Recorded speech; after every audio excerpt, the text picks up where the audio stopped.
Aspirants. ఈ క్వశ్చన్కి సంబంధించి సొల్యూషన్ ఏ విధంగా ఉందో చూద్దాం ఒకసారి. The number of neutrons, protons and electrons in bromine. ఆ బ్రోమిన్ 80, 35 ఆర్ రెస్పెక్టివ్లీ అంటున్నాడు. ఫస్ట్ న్యూట్రాన్ నెంబర్, తర్వాత ప్రోటాన్ నెంబర్, తర్వాత ఎలక్ట్రాన్ నెంబర్ అడుగుతున్నాడు మనకి. మనందరికీ తెలుసు అన్నోన్ న్యూక్లియస్ని ఎప్పుడు కూడా మనం ఎక్స్ అని చూపిస్తాం.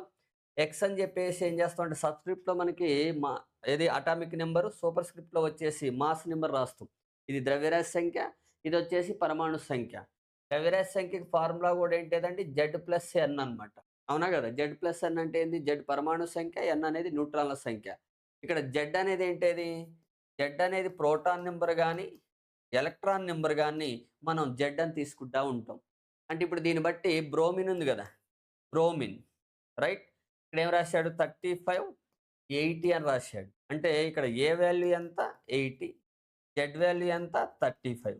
35 అంటే ఈ నెంబర్ ఏదై కావచ్చు, ప్రోటాన్ నెంబర్ అయినా కావచ్చు లేదా ఎలక్ట్రాన్ నెంబర్ అయినా కావచ్చు. అంటే ఎలక్ట్రాన్స్ ప్రోటాన్స్ సేమ్ ఉంటాయి మనకి న్యూట్రల్ యాటంలో. ఒక తటస్థ పరమాణువులో ప్రోటాన్ల సంఖ్య ఇది ఎలక్ట్రాన్ల సంఖ్య సేమ్ ఉంటాయి.